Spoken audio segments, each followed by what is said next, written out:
পরিবেশ বন ও জলবায়ু পরিবর্তন মন্ত্রণালয়ের উপদেষ্টা সৈয়দা রিজওয়ানা হাসান বলেছেন, ভারতের সঙ্গে অতীতের নীরবতা ও নিষ্ক্রিয়তার দিন শেষ হয়ে গেছে। নদীর পানি কেবলমাত্র রাজনীতি নয়, কূটনীতি ও অর্থনীতি। রোববার সকালে ফেনীর পরশুরামের নিজ কালিকাপুর মুহুরী নদীর ভাঙন পরিদর্শন শেষে তিনি এসব কথা বলেন।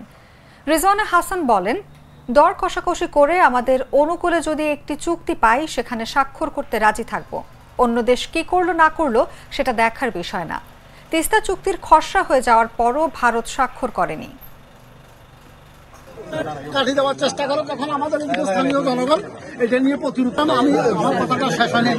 আমি যে এখানে ওই যে আমার বড় ভাই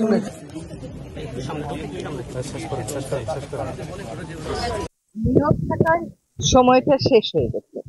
সরকারি পর্যায়ে যদি কোনো নীরবতা থেকে থাকতো, যদি কোনো নিষ্ক্রিয়তা থেকে থাকতো, সেই দিনটা শেষ হয়ে গেছে। তবে একটা কথা সবাইকে মাথায় রাখতে হবে যে নদীর পানি কেবলমাত্র রাজনীতি না, এটা কূটনীতিও, এটা অর্থনীতিও।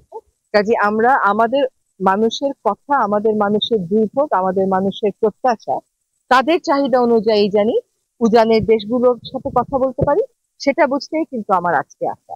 আমি তো পত্রপত্রিকা এগুলো সবই পড়ে ফেলি, কিন্তু আসলে আমার পানি উন্নয়ন বোর্ড কোথায় কোন কাজটা তাড়াতাড়ি তার শুরু করা উচিত, জনগণের সেখানে মতামতটা কি, এইটা বুঝতেই আমি আজকে এসেছি।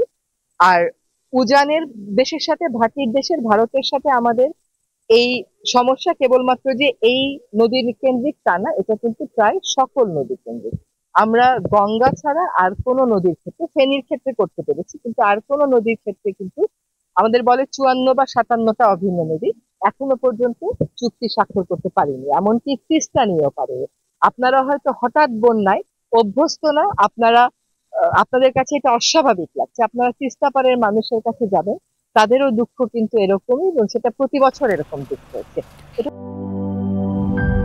সকালটা রাগিয়ে জগৎটা জাগিয়ে অল টাইম চলে হেলদি লাইফ, জীবনের সাথে চলে হাই ফাইভ অল টাইম।